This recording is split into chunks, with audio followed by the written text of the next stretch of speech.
Okay, so you guys can all hear me. As Michael said, my name is Karen, and I have been teaching a very long time. Um, I teach creative arts, music, and creative writing. I did my university degree in literature, English literature, and creative writing. So I love reading and I love writing and I love teaching about it. Um, I loved it from a young age. I was 8 years old when I wrote my first story. And funnily enough, when I was back at my parents' house last month, I found that story in a drawer. And then when I was 10 years old, I wrote my first play, which is a story that's spoken with dialogue by characters, usually performed on a stage. And then when I was 12, I wrote my first song. So you can see I've loved writing for a very long time. Now, I would love it if the rest of you would turn on your cameras for me. I'm wondering, Emma, are you the Emma that took class with me last time? I don't see your face, so I'm not sure. Are you the same Emma? I don't think I couldn't hear that. I see it's also very difficult for me to hear you when I can't see you because it's hard enough to hear over Zoom. So if those of you that don't have your cameras on could turn them on for me, that would be great. I'd just like to at least see your faces to see who I'm dealing with. Pretend it's like a regular school classroom. Okay, so in this class, we are going to be looking at some amazing works of literature from the English language. But sometimes a work of literature is so great that even though it was not originally written in English, it gets translated into English and still, because of its popularity, is considered a great work of literature. So we are actually going to be looking at one, what they call novella. A novella is a short book.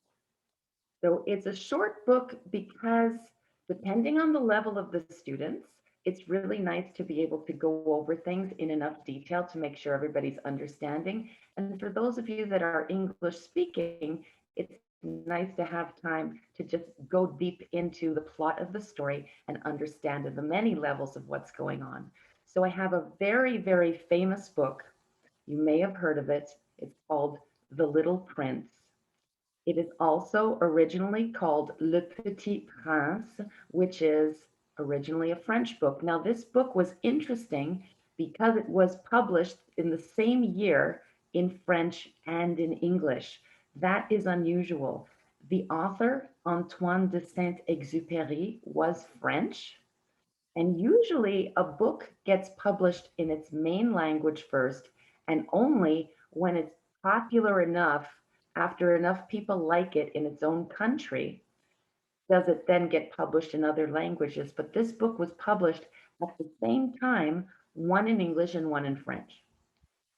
It's a very, very, very interesting story. It is sold something like 140 million copies in the world today. And because it's a shorter book, this class is also going to be studying some very famous short stories. Those short stories are wonderful for people your age because the more different authors that we study, the more you get a chance to see the different word choices and vocabulary of the different authors. And sometimes not every student will love every book that is taught. So if you're stuck reading a really long book that you don't happen to enjoy, and I'm sure that's happened to all of you because I know it happened to me when I was growing up, you're kind of stuck. This way, we have a nice variety of stories and this short novella that we're going to be reading. And I think there's going to be something that everyone is going to enjoy. So today, what I thought we would do is take a little look at a couple of the pieces that we're going to be studying in this class. So we're going to be reading a little bit from The Little Prince, which is our main novella. And then I've chosen two really great short stories. They're quite fun. One is by a Ukrainian Russian author, Nikolai Gogol, very, very famous. And it's called The Nose. And it's a very, very interesting and funny story. And then lastly, today, we have a little bit of a story by a Mexican American author. And that one is called Seventh Grade. Now, I think some of you may be around the age of seventh grade, if not exactly in seventh grade, so you might find that story interesting as well. How it works in the class is that we will do reading out loud. So I will have different students read about a page from the work, sometimes a little less. I will stop to explain to make sure that you guys understand. Every time I teach a class, I get different levels of students. I've had certain classes with all students that don't really understand very much English. And then I've had some classes with students that do understand quite a lot of English. So this is a time for me also to get used to your English level. The other thing is, as you may know, sometimes reading in a language that is not your first language is easier than understanding what you're reading. For example, I grew up in a province of Canada called Quebec, which is mostly French. And although I am not a native Francophone, I studied in French. I became an excellent reader in French. I can read anything you put in front of me in French.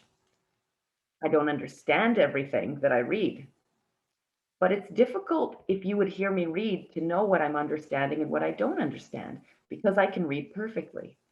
So that is something that happens to me quite a bit when I'm teaching my students from China, is that you are mostly amazing readers, even if you don't understand the language. So by me stopping and explaining and getting some feedback from you guys, I'll understand the level that you're understanding and make sure that we're clear on what's going on before we continue. So we have about 50 minutes, and I'm going to pull up these three different, two stories and one novella. We're going to read a little bit just to show you a little bit about what they might be like. Okay. So the first one that we're going to look at is the one called The Nose. And I will just open that up right now.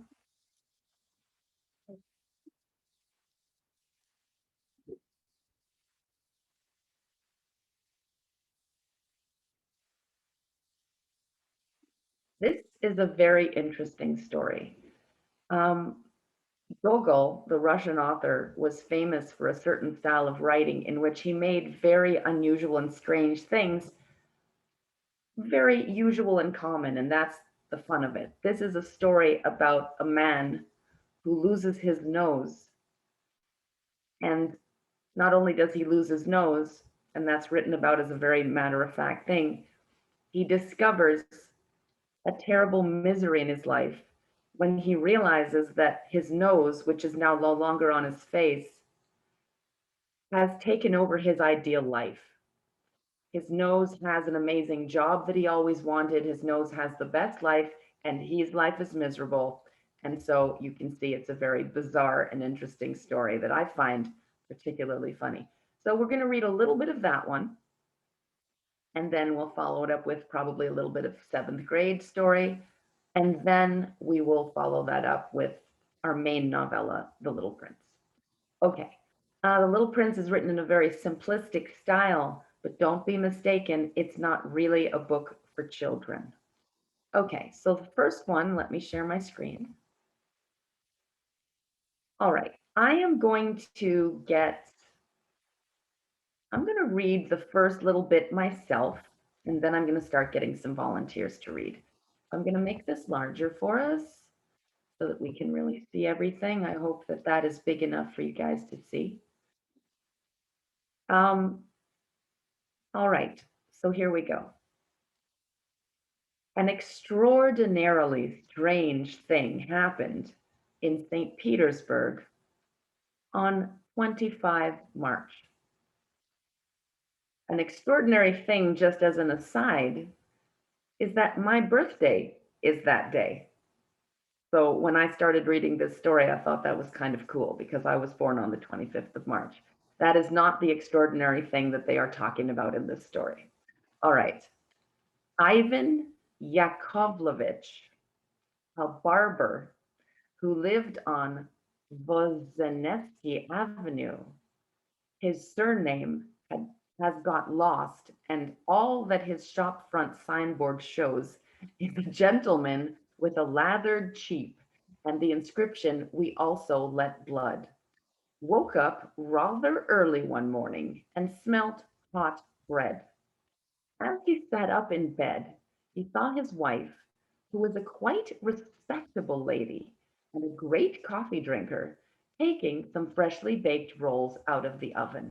Now, I'm just going to stop here to let you know that when they're talking about his surname got lost, means his last name, and what they're saying is he's a barber, which means a person that cuts hair. And usually on his sign outside his shop, it would say his name, but his letters have gotten lost, so it no longer says his name. It just shows a man with a lathered cheek is a razor that we shave people with, and barbers do that too for men when they come in. They shave their beards. And the inscription, "We also let blood." Now that is a bit of a joke because back a long, long time ago, people used to think that you would cure illnesses, and instead of when you were sick going to a doctor, you would go to a barber and he would poke you and let your blood run out, and that would they would think would make you feel better. So that was a little bit of a joke. All right. I don't want any coffee today, Praskovia Osipovna, said Ivan Yakovlevich. "I'll make do with some hot rolls and onion instead." Here, I must explain that Ivan Yakovlevich would have really liked to have some coffee as well, but knew it was quite out of the question to expect both coffee and rolls, since Praskovia Osipovna did not take very kindly to these whims of his. "Let the old fool have his bread, I don't mind," she thought. "That means extra coffee for me." And she threw a roll onto the table. Now, again, I'm not sure how much you guys are understanding or picking up on the humor here, but basically, the husband and wife, and he's saying to his wife that he doesn't want any coffee only because his wife doesn't like serving him both coffee and rolls. So he's choosing one so that he doesn't get his wife angry. Now that's a joke too, because usually, why would your wife have a problem with putting down a plate with a piece of bread and a cup of coffee? But no, his wife gets a little upset. And not only does she only give him the rolls and not the coffee, she throws it onto the table. She throws the bread onto the table. So you can see right away what kind of woman we're dealing with in this story. And again, in the writing of the story, they don't make a big deal out of how crazy the things you might read are. They're just read as normal. Okay, so let's have a volunteer, please, to read our next little section. Can I have a volunteer? Otherwise, I will choose one of you. Someone like to read for me?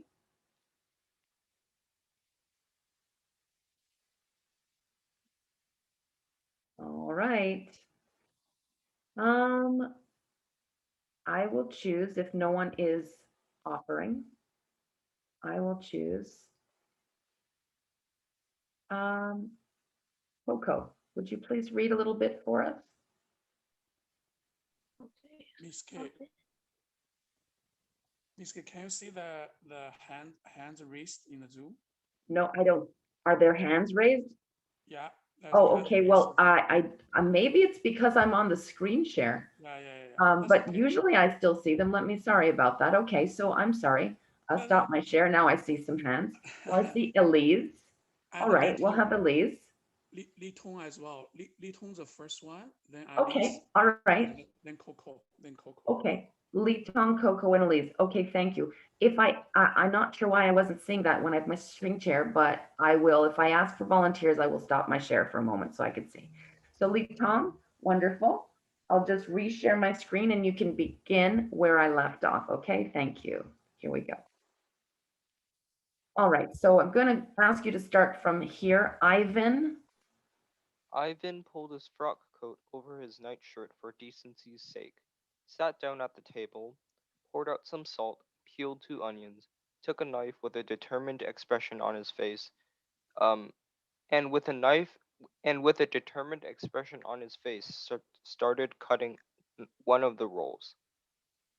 When he had sliced the roll in 2, he peered into the middle and was amazed to see something white there.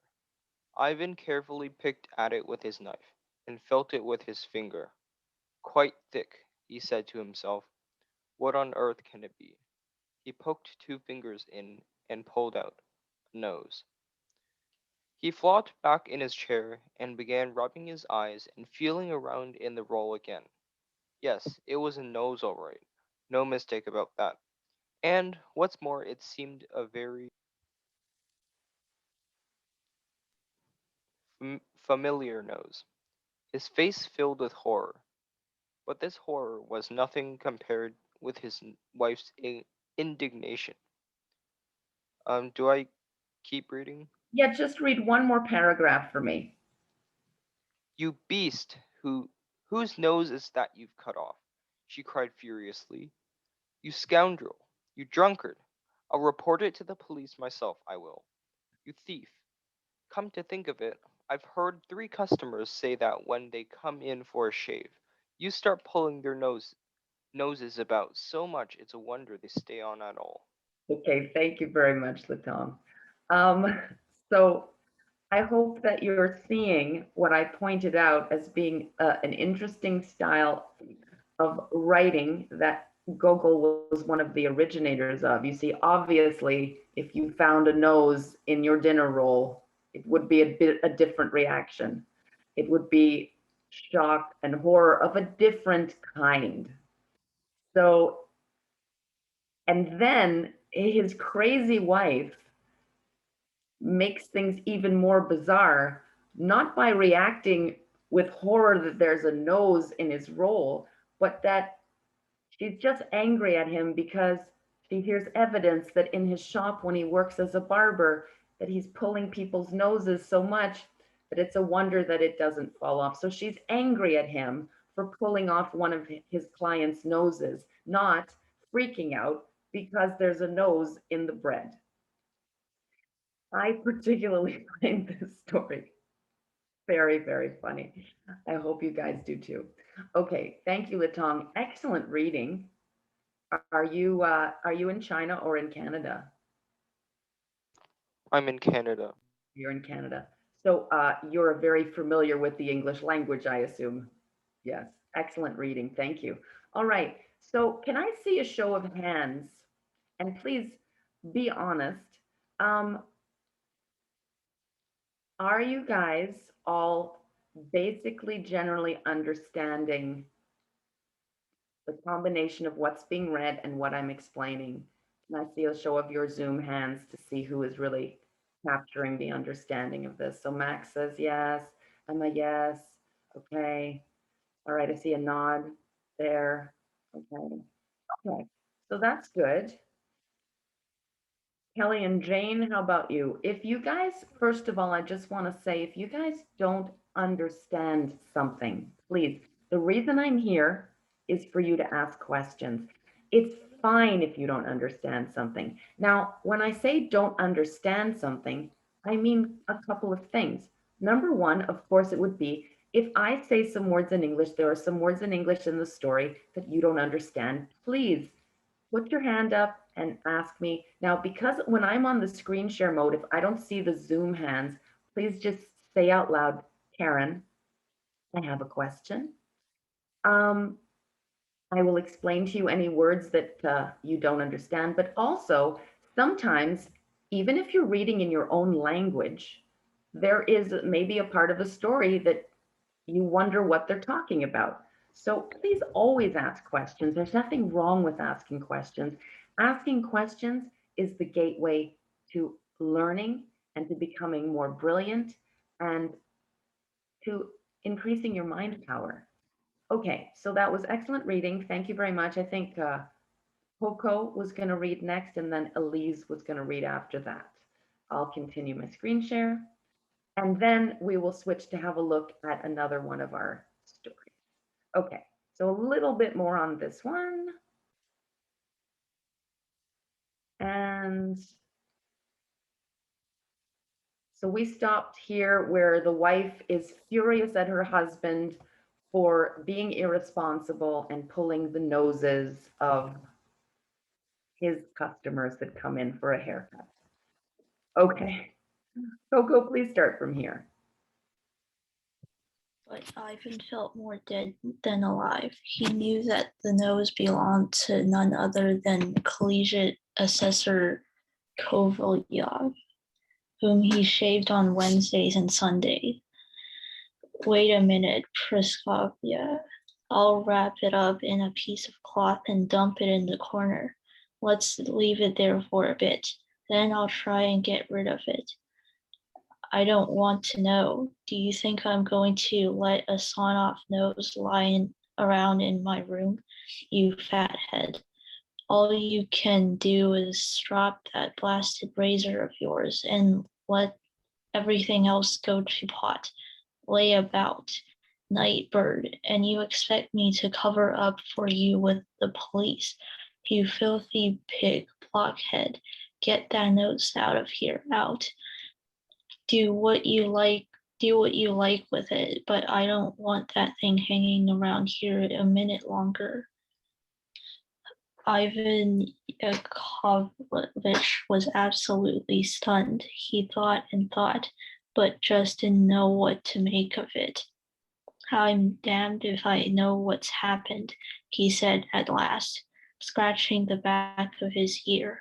I can't say for certain if I came home drunk or not last night. All I know is it's crazy.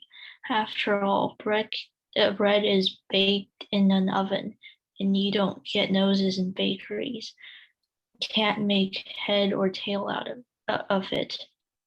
Thank you, Coco. Very good reading. Thank you. All right, so let's just recap that little section. So Ivan, the husband, is upset. He's saying, okay, well, don't worry, wife. I'll dump it in a dumpster. I'll get rid of it. And then the wife proceeds to yell at him and berate him and insult him. So she calls him a fathead. She says, all you can do is like use your razor. You're good for nothing else in this lifetime. Calls him a layabout, which means a lazy person. A night bird, which means that he just wants to stay up all night. And you expect me to cover up for you with the police, you filthy pig, blockhead. So she is furious with him. And it seems from the beginning of the story, she does not like her husband very much.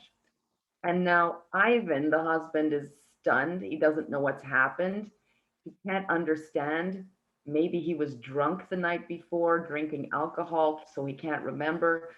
But as he points out, which maybe some of you are thinking, in a bakery is where you bake bread. Why would there be a nose in a bakery that bakes the bread? So he's all just very, very confused.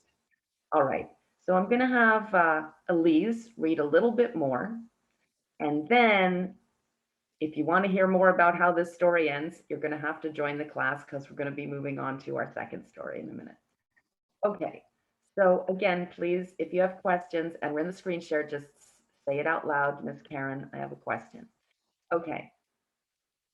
All right, so start out here with the end of this pages paragraph, Elise, please, and then I'll move up the screen for you to read a little bit more. Even Yakovlevich lapsed into silence. The thought that the police might search the place, find the notes, and afterwards bring a charge against him very nearly sent him out of his mind.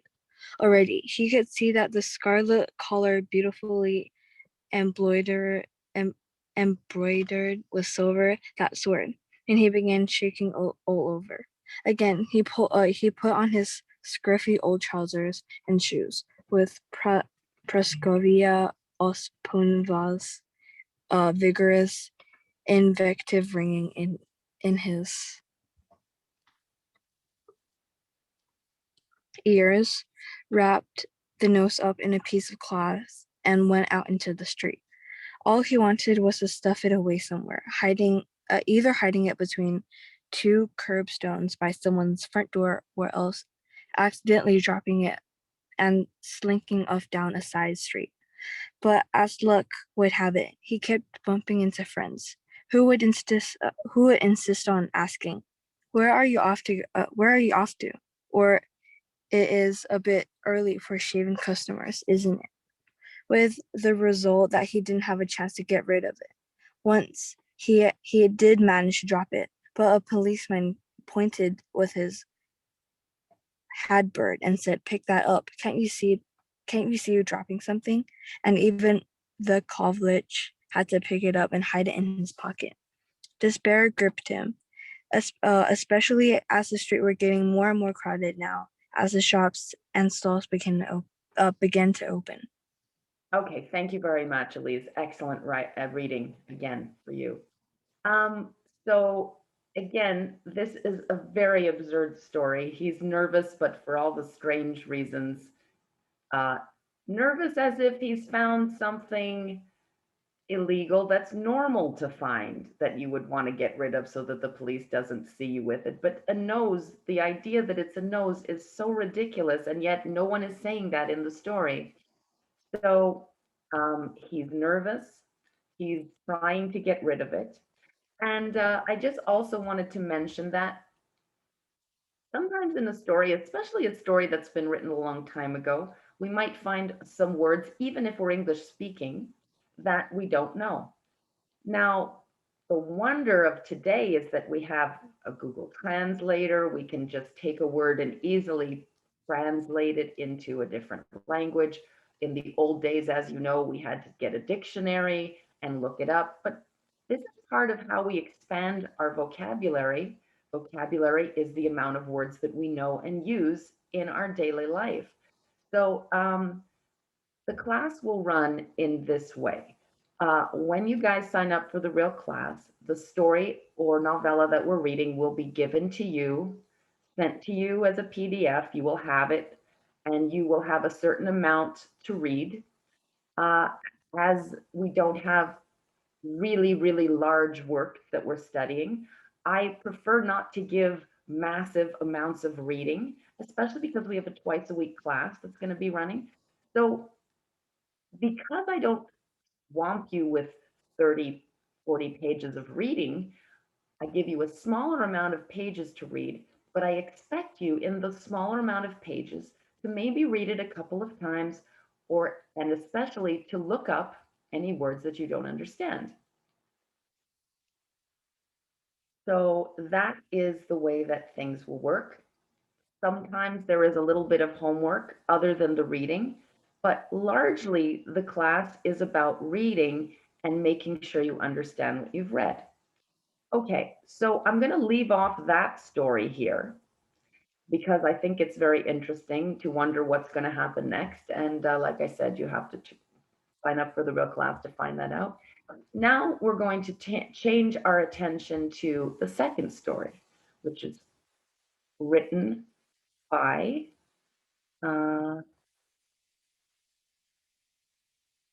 Gary Sato. Okay, so Gary Sato, a Mexican American. He himself was born in America, United States, but his parents were Mexican. And He likes to include aspects of his Mexican heritage in his writing. He's won many, many prizes. He is a more contemporary author, which means he is still alive today, whereas the Russian author that we just read has been dead for a long time. So this is a more modern story. And we will begin. I will make it a little bit larger.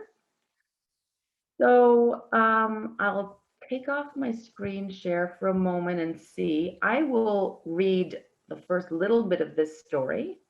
And then can I see a show of hands for some volunteers who would like to read a little bit of this next story?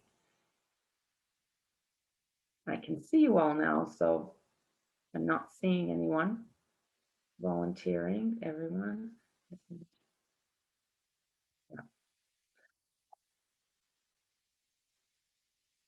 Now I see this message that any words we don't understand. Oh, Emma, you volunteered to read. Wonderful. So yes, words will be explained if you don't understand them, but because this is a trial class, you guys have not first had the opportunity to do the reading to prepare for the class. So what normally will happen is that you will have the reading before we read it in class. Therefore, you will have a chance to look up the words by yourself, because it's so much better when you guys get to look up the words by yourself, and only then ask me if you still don't understand. Because when you look it up yourself, you will remember the information much better. Sometimes we look up a word and we still don't understand what it means. So of course, I'm happy to help you once I've first given you the opportunity to look the words up yourself. Emma, thank you for volunteering. And I will now continue my screen share. I will read a little bit of it, and then I'll call on you, Emma, to read the next little bit. Thank you. Okay, here we go with the next screen share. Okay, 7th grade. Now, like I said, I think some of you are right around maybe 8th grade, maybe 7th grade. Some of you are right around this age, so maybe you'll find this interesting and relevant for you. All right, here we go. Now, also you'll see these numbers in this version, which is nice. The reason that they number the paragraphs is because it makes it very easy for us to refer back to it. So I appreciate that they've done this for us in this version. 7th grade by Gary Sato. On the first day of school, Victor stood in line half an hour before he came to a wobbly card table. I just want to pause for a moment here and make another point, is that you can perhaps hear that as I'm reading, I'm speaking a little slower than I normally speak. Now, I am speaking a little bit slower to you when I'm speaking to you than I normally speak, in case there are people for whom English is their second language and need a little bit more time to process what I am saying. But in public speaking and public reading of any kind, we always want to go slower than the speed at which we speak. So what that requires is a conscious effort on our part to say to ourselves before we begin reading, I'm going to read a little bit slower. Why is this? Not just in case someone is not listening in their first language. We do this even if people are hearing words in their first language, because when we hear words, it takes us a little bit longer to process what has been said. This is why we put commas and periods in our writing, because after every important thought, the author is telling us, take a pause. Grammar itself, which gives us the rules to put periods and commas and those things in, semicolons sometimes, grammar itself is telling us to pause.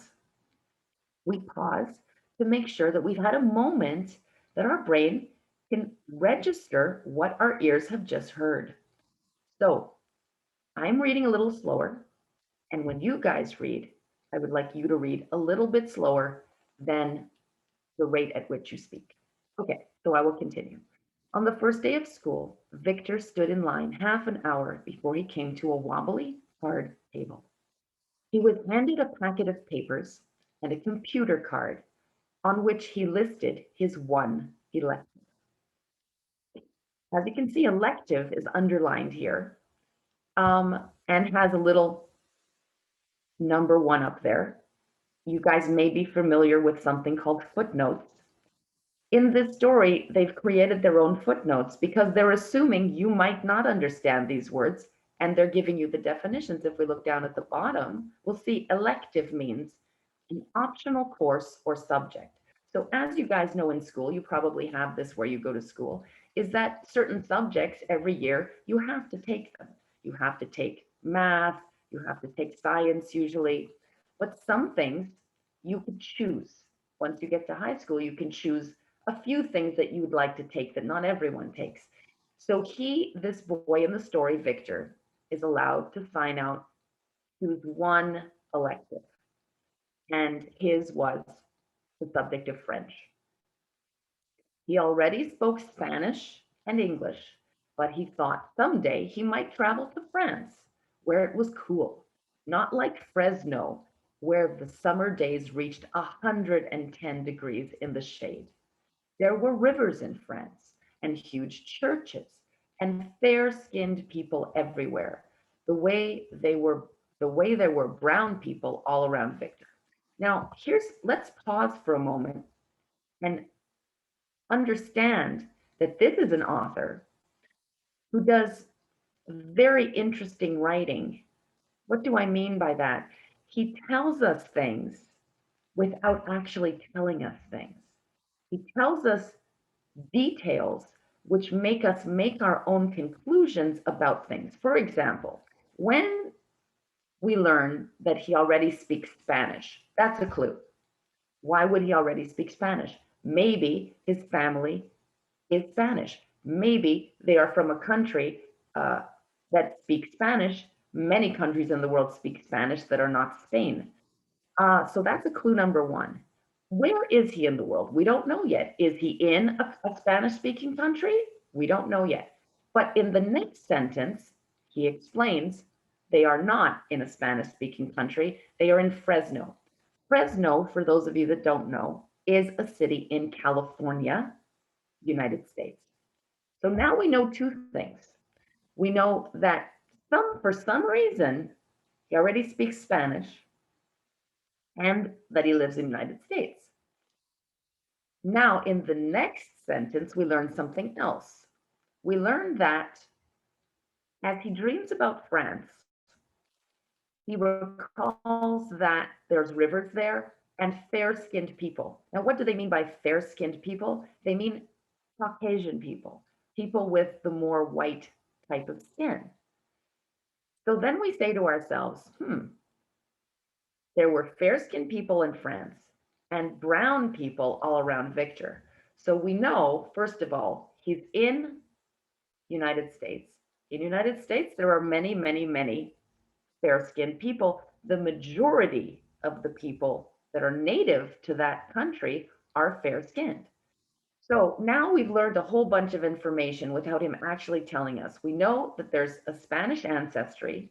We know that he lives in the United States, but he is still surrounded by brown people. That means people that are of a different culture who speak Spanish. Not all brown people speak Spanish, but in this story, it's fair to assume that he's surrounded by people of his own culture, because, you know, sometimes when people emigrate to a different country, they go to the place in that country where there are already a lot of people of that same nationality, so they feel a bit more comfortable. For example, in Toronto, where I am and where I think some of you are, we have many different areas of town where there's an Italian neighborhood, there's a Greek neighborhood, there's a Portuguese neighborhood, there's a Chinese neighborhood. And in those neighborhoods, you'll find people that speak those languages. So if you come to a new country and you don't speak the language very well, or you do, but you still like to be surrounded by your culture, you're going to go to those areas. So now we've learned a lot about Victor just by the interesting way that this author writes. Okay, Emma, you had volunteered, and I will ask you to start reading. Please read from paragraph 2 through to the end of paragraph 4 for me. Besides Teresa, a girl he had liked since they were in Kashmir. That word is catechism. That is a class that is related to religious studies. Classes at St. Teresa's was taking French too. With any luck, they would be in the same class. Teresa is going to be my girl this year, he promised himself as he left the gym full of students in their new fall clothes. She was cute and good in math too. Victor thought as he walked down the hall to his homeroom. He ran into his friend Michael Torres by the water fountain that never turned off. They shook hands, Raza style, and jerked their heads at one another in the saludo devato. How come you're making a face? Asked Victor. I am making a face. This is my face. Michael said his face had changed during the summer. He had read a GQ magazine that his older brother had borrowed from the bookmobile and noticed that the male models all had the same look on their faces. They would stand one arm around a beautiful woman and scowl. They would sit at the pool at the rippled stomachs, dark with shadow and scowl. They would sit at dinner tables, cool drinks in their hands and scowl. Thank you. All right. So let's look down first at the footnotes, because there was 2 footnotes, number 2 and 3, that came in this section. Let's see what they explain. Raza style and saludo devato are Spanish gestures of greeting between friends. So when Spanish people greet each other, they might do a certain gesture with their hands. And that is what they did. So they are both of Spanish culture. And essay is the word for man. So in English, sometimes we use the word man, hey man, or I didn't do that, man. So they are using that expression, but essay means man. All right, back up here. Important for you guys to understand the word scowl. Now, scowl, for those of you that don't know, is a way of looking that kind of means you have like a bit of a look on your face like this. Back 100 million years ago, I used to be a fashion model for a while, and I definitely know this face that they are talking about in the magazines, where a lot of the people will pose for a picture. You even see this on social media. You sort of suck in your cheeks and you look like that. So basically, Victor's friend has been studying this type of a face all summer. And it's funny because his friend Victor looks at him and says, well, what happened to your face? Why is your face so strange? And he's replying that, well, it's not that it's weird. Just, cool that I'm doing this. All the girls will love it. So he's explaining that he saw it in a magazine, and that this is what you're supposed to do with your face when you want to attract girls. Now in grade 7, that's what a lot of people are thinking about. Who's going to be my girlfriend? Who's going to be my boyfriend? Maybe you guys can relate to it. Personally, I did not have a boyfriend till I was way, way older than that. But, sometimes you start thinking about that. So let's see if I have another volunteer to read a little bit more for me in this. Do I have someone else to volunteer for me a little bit more for this in this story before we move on to our next one? Somebody? Elise again. Okay, I would love it. I would love to have Elise read again, but I would also really love it if one of the rest of you that hadn't read would like to read. James? Oh, James. Okay, I see James raised his hand. I didn't see that. So James, wonderful. Elise, I will let you read again before the end of class. I love people that love to read, but let's have James first. Okay, so I'll continue to share my screen, and it'll be James's turn from paragraph 5. Okay. I think it works, Michael said. He scowled and let his upper lip quiver. His teeth showed along with the ferocity of his soul. Belinda Ryan walked by a while ago and looked at me. He said, number 6? Yes, please. Okay. Victor didn't say anything, though he thought his friend looked pretty strange. They talked about recent movies, baseball, their parents, and the horrors of picking grapes in order to buy their fall clothes. Picking grapes was like living in Siberia, except hot and more boring.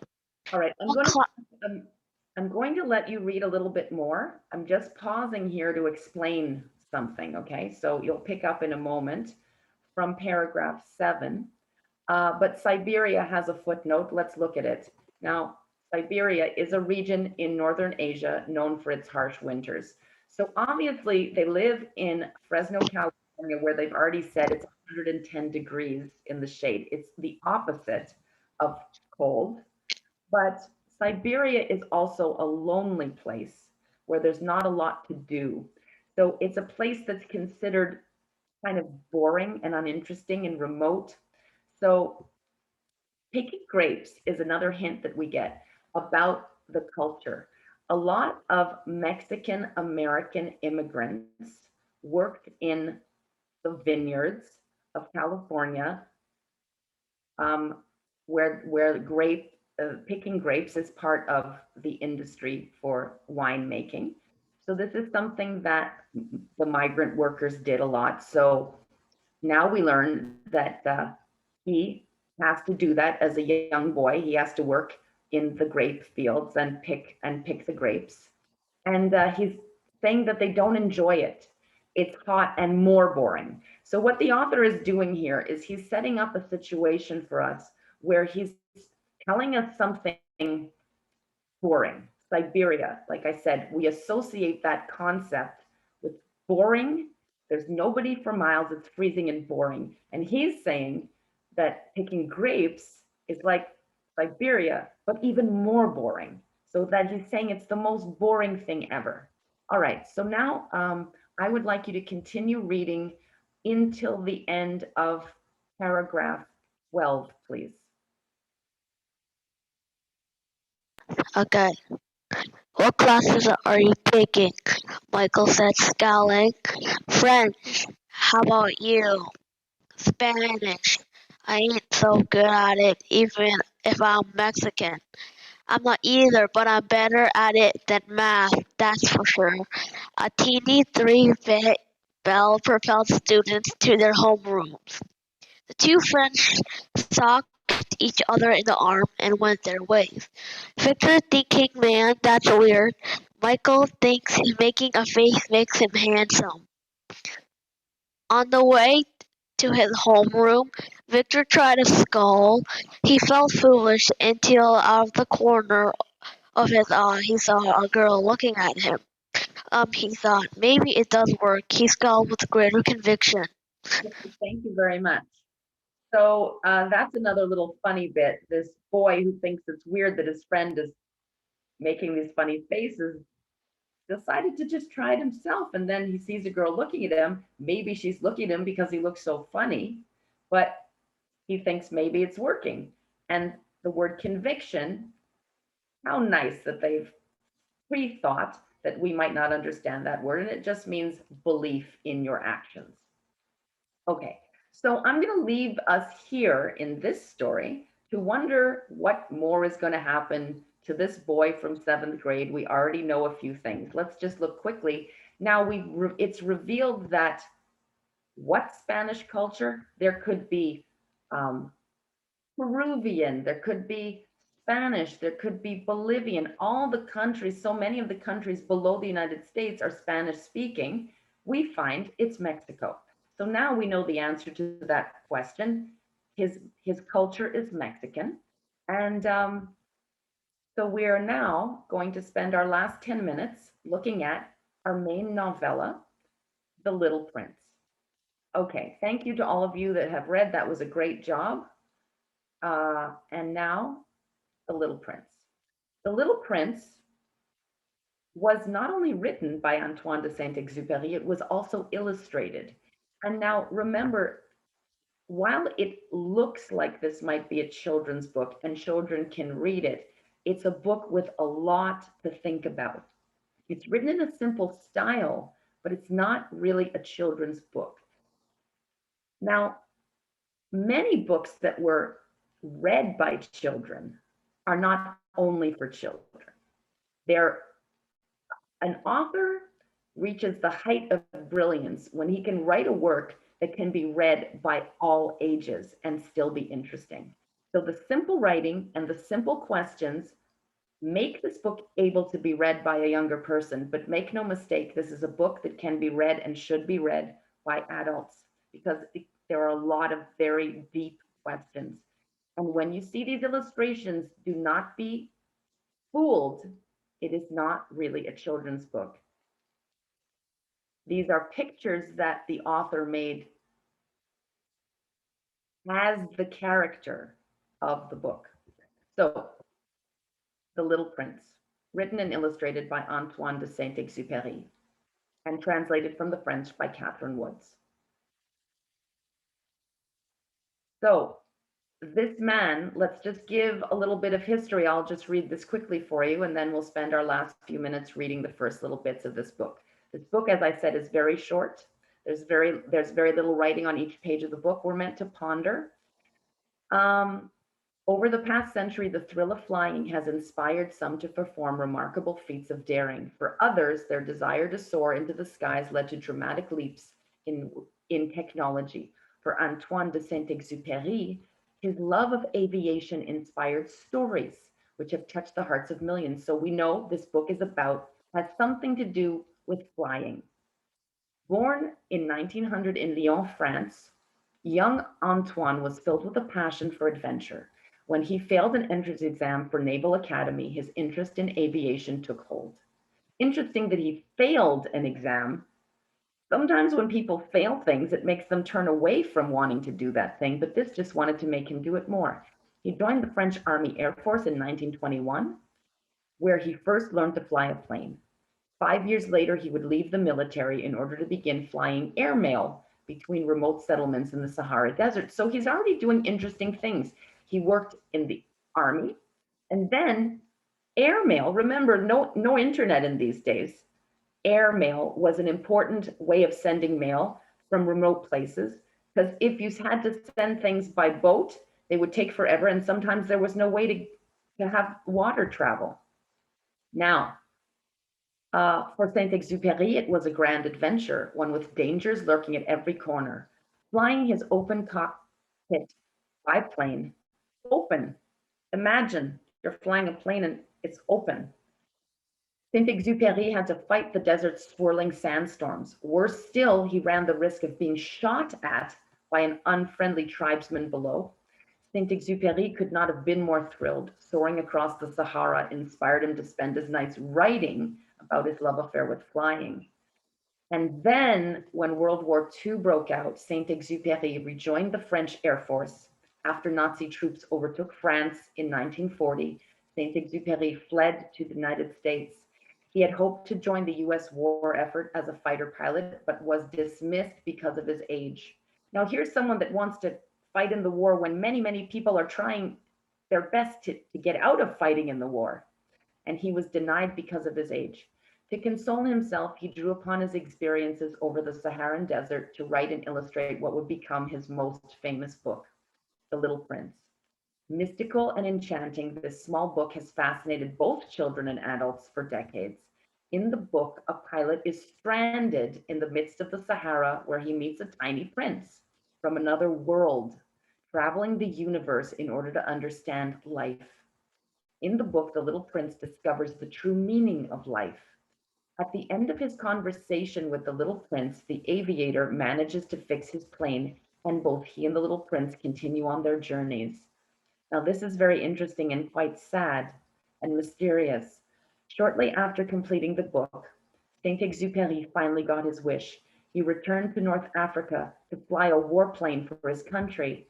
But on July 31st, 1944, Saint-Exupéry took off on a mission and was never heard from again. He disappeared.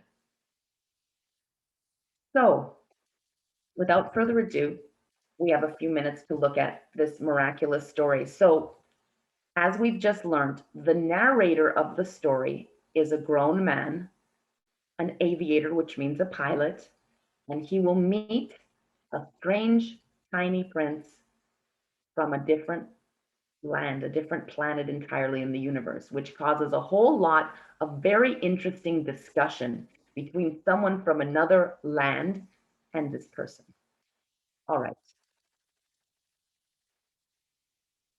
Once, when I was 6 years old, I saw a magnificent picture in a book called True Stories from Nature about the primeval forest.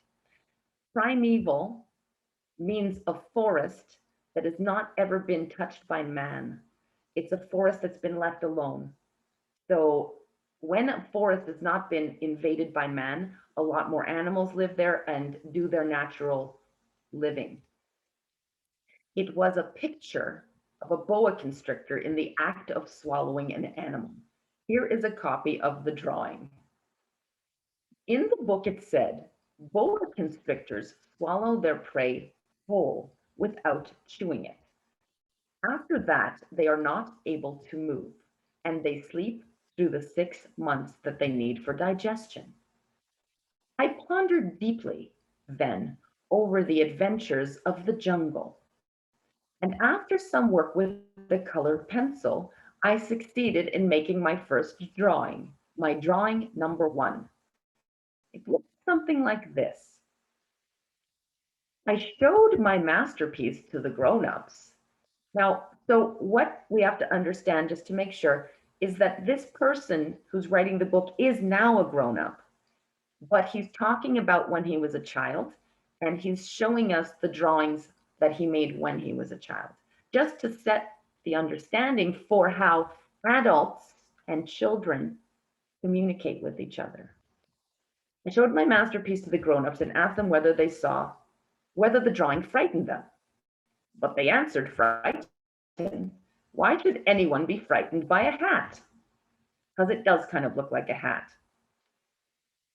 My drawing was not a picture of a hat.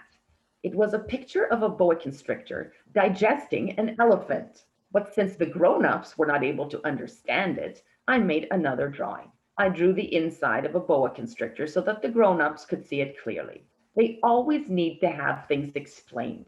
My drawing number 2 looked like this.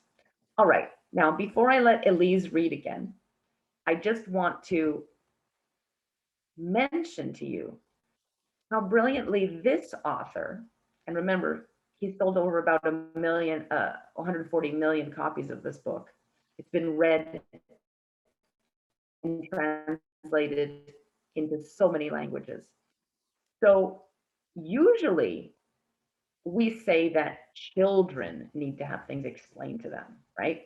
But he, as a grown-up, is saying in his book, and this is an interesting point that will run through the whole book, about how sometimes grown-ups think they've learned everything, and then they therefore forget to really look inside deeply into things. So it's interesting that he says grown-ups always need to have things explained. That's a bit of a play on the whole idea that children are the ones that need to have things explained. But children, as we know, see things very deeply. And we don't sometimes give you guys, and especially even younger children than you, enough credit. So now I'll ask Elise. We have, let's say, 1 more minute left in the class, and I'll just ask Elise to read us this next 2 paragraphs down to the end of where you can see. Elise? The grown-up's response this time was to advise me to lay aside my drawing of boa constrictors, whether from the inside or the outside, and devote myself instead to geography, history, arithmetic. Arithmetic. That means math. And grammar. That is why at the age of 6, I gave up what might have been a magnificent career as a painter. I had been disheartened by the failure of my drawing number 1 and my drawing number 2. Grown-ups never understand anything by themselves, and it is try for kids to be always and forever explaining things to them. Final paragraph, please. You see it? So then I chose another profession and learned to pilot airplanes. I have flown a little over all parts of the world, and it is true that geography has been useful to me. At a glance, I can distinguish China from Arizona. If one gets lost in the night, such knowledge is valuable. Thank you so much, Elise. All right, again, another statement about the grown-ups, and it is tiresome. Grown-ups never understand anything by themselves, and it's tiresome for children to always be explaining to them. Again, he flips that concept around. So these works and some others that we haven't looked at today are going to be the basis of our class. And they're all very, very interesting, some funny, some touching, some deep. And I appreciate your time in coming today to the trial class. I hope you've enjoyed it. These are works of literature that I think if you start reading them, that you're going to be reading them for years to come. So I hope to see all of you in the actual class. And I'm looking forward to working with you. And I hope that you've enjoyed today. So thanks very much for paying attention and participating.